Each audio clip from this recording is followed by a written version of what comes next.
welcome back to the channel and welcome to the start of another vlog. It is actually still October 20th.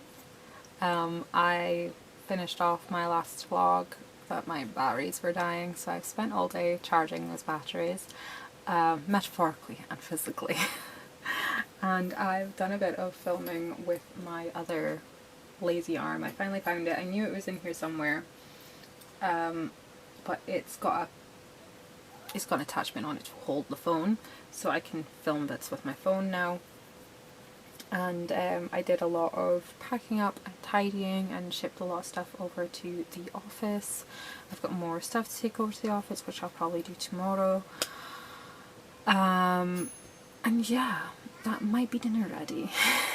But I figured I would just pop on here and do a bit more vlogging because I've taken a break from the tidying. I'm going to do the rest after the kids go to bed, and right now I'm just working on some notes for Hellmouth because I've had a few more breakthroughs in that project. So I've just got this other little notebook. I still have the main story bible. This is just a commonplace book, so whenever I have thoughts pop into my head, I can just come in here and write them down. So I've done a bit about another sort of family that's entered into the world, a little bit about school that's featured in the world. I'm just now writing some backstory about two of the main big bads in the world and how they link together and how it's something that happened within their family triggered what's currently going on. I'm not the biggest fan of sharing my stories before I finish writing them, but just this little tidbit because it is basically an overarching theme.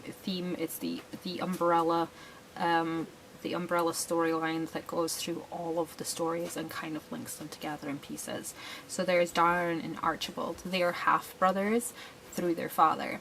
Darren was raised in the upper crusts, in the elite, and then Archibald was raised in the streets. He had a lower class mother. Darren had an upper class mother who was actually the wife, with his wife. Archibald's mother was the piece on the side, and their father, who I haven't named yet, he just kind of bridged the two crime worlds together and kept them separate. He was the sort of puppet master of everything, and since his death things have started to fracture, and Darren thinks that because of his status he can take his father's place and control his brother, but the brother just kind of smiles and goes, yeah, okay, and then carries on with whatever he was going to do. And that sort of trickles through, and the lower level gang members and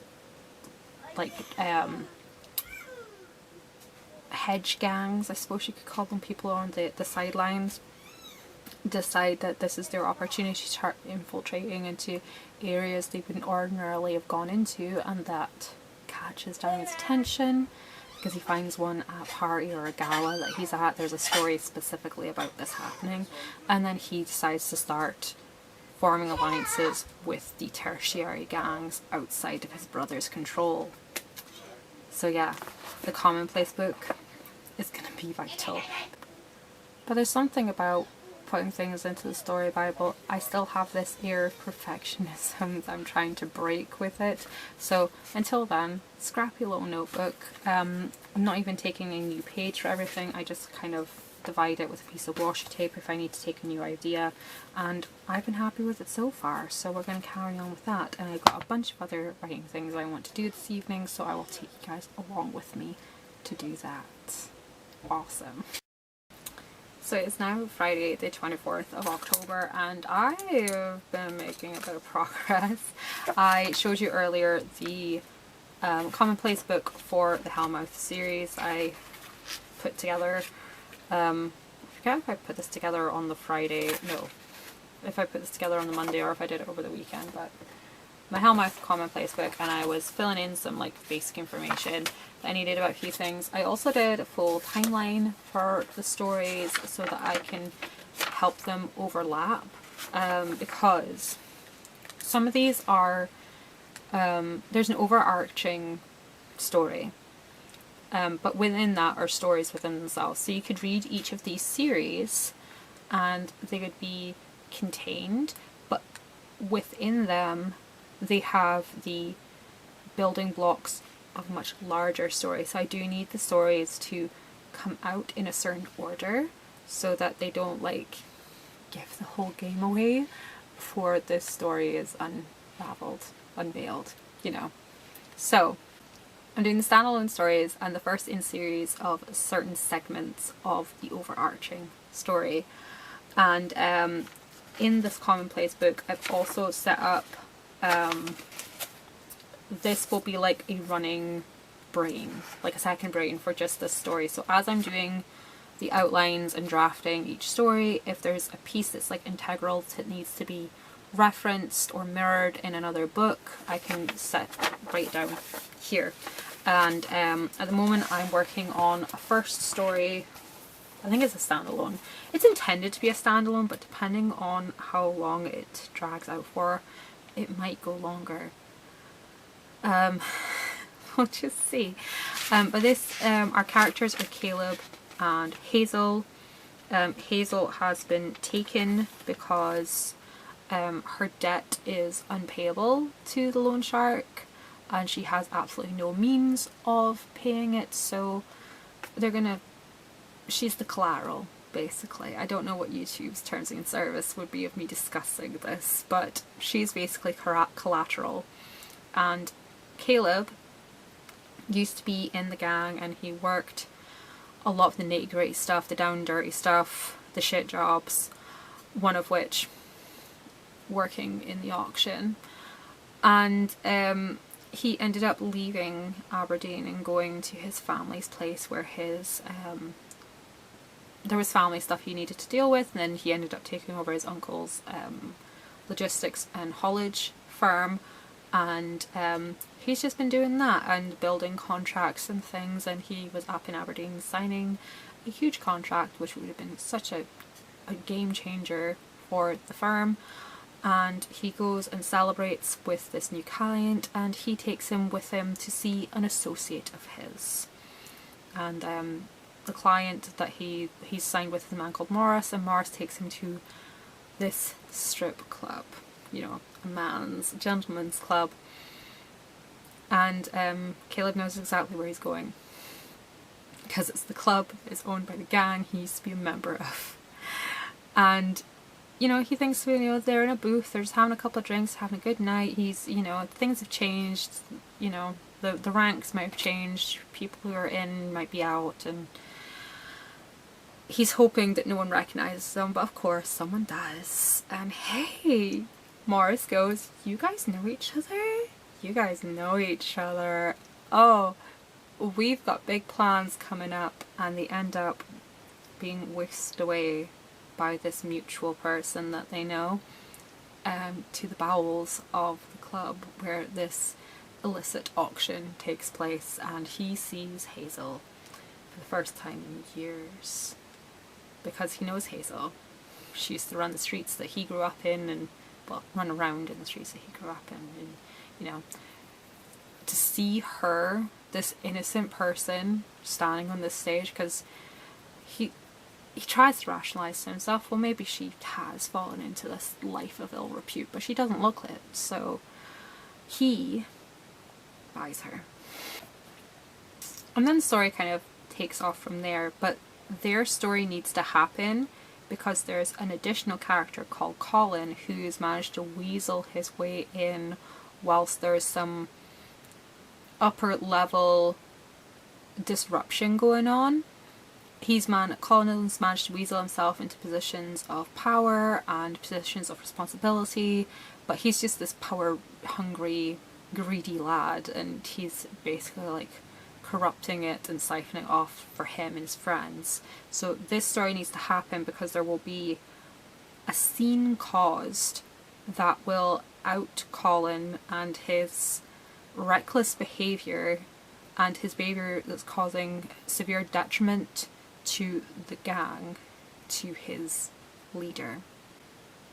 I hope I've explained that well enough because it's hard to explain it without giving away too much of the plot, but this book, Caleb and Hazel, needs to be the like inciting incident to kick off the whole spiraling thing that will lead to a few other stories, some marriages for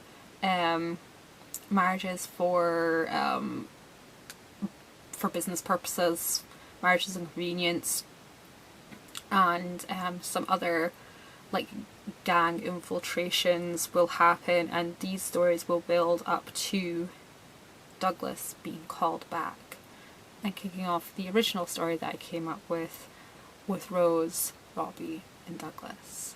So I started off with this one little story, and this whole thing just kind of spiderwebbed out of it, because we need to have a good reason for him to come, so let's talk about it. And all of the characters from, not all of the characters, but some of these main characters will interweave and show up in different stories. Like Robbie from the Rose Thorns series will be in this, giving Caleb some advice and, you know, helping him come to terms with his decision, and that whilst it's unethical, the morality behind his decision makes him a good person. If that makes sense. Like, Caleb only bought her to save her from the people she could have been bought by. But he also bought a person, and that's a shitty thing to do, right? It's not a laughing matter, I know, it just feels really weird to be talking about it out loud. I've picked up a bunch of books over the last month or so, and I've been, you know, sort of the lay of the land, the sort of work that's expected. Like, am I giving too much? Do I need to give more? Do I need to go into things more? Like, just the depth of detail that's required or expected. I know we should all do our own thing when it comes to writing stuff, but you know, it's nice to have some sort of parameters of expectation for the reader, because you don't want the reader to be happy with what they read. So I've picked up things like, I don't know if I can get it out without making a big mess, but I picked up Priest by Sierra Simone, which is not necessarily related to this, but it's been recommended as a cornerstone of dark romance. I also picked up the I forget what the series is called actually. I picked up the Brutal Birthright series by Sophie Lark. I was actually recommended to read this series by ChatGPT. I asked ChatGPT for a recommended reading list a while ago when I was doing some outlining work, and you know, just give me some context and reference to like build up some sort of writing expectation, as I said, and this came up. I got the whole set for £25, all 6 books. Got all 6 books for £25, and they're supposed to be £10 a piece, so I'm already halfway through this one. I mean, they're quite short books, it's like 298 pages, and I started reading this one this morning. I'm already halfway through. It's really good. It's very to the point. It's not, there's not a lot of padding, and it gives good background detail, but very brief but direct background detail. So you've got context, you've got the story, and there are bits I don't like about it, like the hatred that was built up between the two characters is really good, because it's supposed to be like an enemies to lovers. The way that that's been built up is really good, but the obviously this part could get better as the story goes on, but the denial of attraction part, I do love a good build up of denial of attraction, like the touching, the yearning. Like, I do love the yearning. I think that's one of the reasons, totally sidetracking, I'll come back to this in a second, but this is one of the reasons why I've put off writing some of my books so much, because I like the yearning, I like the spice, I like good deep hot spice, I do, but I like the yearning part first, the long looks, the denial of attraction, the almost moments. I like that. And then we have the crescendo of the spice. But in a lot of the dark romance reading groups that I'm in, they complain that it takes so long to get to the spice, so I was like reworking my stuff so that it's earlier on in the book that, you know, we get to the point faster. But having read stuff that you get to the point faster and comparing it to something like, say, like the Zodiac Academy books, I mean, these are beasts. I kind of like the build up, I like the drawn out, the yearning and everything. It depends whether you just want a quick read or if you want to like be invested, you know? I find like this is enjoyable, it's really fast paced. Am I invested though? No. This is book 4. I'm currently like a quarter of the way through book 5. I'm so invested in Zodiac Academy, it's insane. And I'm kind of looking forward to writing my own sort of dark romance, academy based magic series that will be coming in like a year or 2. But I also picked up Hooked. Now, I put off buying this for a long time because I did think it was like a Peter Pan retelling. It's Peter Pan inspired. In fact, there's an author's note in there specifically saying that it is a contemporary romance, it's not a retelling or any of that jazz. So I kind of feel a bit gypped not getting to this sooner because it sounds amazing. And I've read like the first chapter and I really enjoyed it, and yeah, so this little update took off in like 5 other directions, but to condense it down, I am working on a very large interlocking series. I don't want them to be, you know, unnecessarily bulky. I love the Zodiac Academy because it is very, I don't want to say long-winded in a negative way, like pretty much everything is in here, kind of needs to be in here. It's got multiple perspectives and stuff, and there's a lot of getting in depth with everybody's emotions. It makes you invested, it needs to be this big, but also this is just like a pack of crisps, you know? This is like a 3-course meal and a glorious dessert. I want something in the middle. I don't want it to be a packet of crisps, but if it doesn't need to be a 3-course meal, it doesn't need to be a 3-course meal. Does that make sense? So I'm kind of attacking my writing projects how I want them to be and how I feel they need to be depending on which story is being told at the time. And I know there will be some people that want more yearning and the drawn outness, and there will be other people who want to get to the point quicker, but my books will find the audience that they find. So yeah, there's my update. Also, I've started outlining the Caleb and Hazel, and again, I started outlining the Caleb and Hazel, and I'm doing my almost drafting. I'm going chapter by chapter and just writing down as much as I can, even putting stuff in like the margins, extra information that I want to put in. As you can see, this is just the first chapter, and then we have the second chapter, which is not quite finished. I'm gonna finish this today.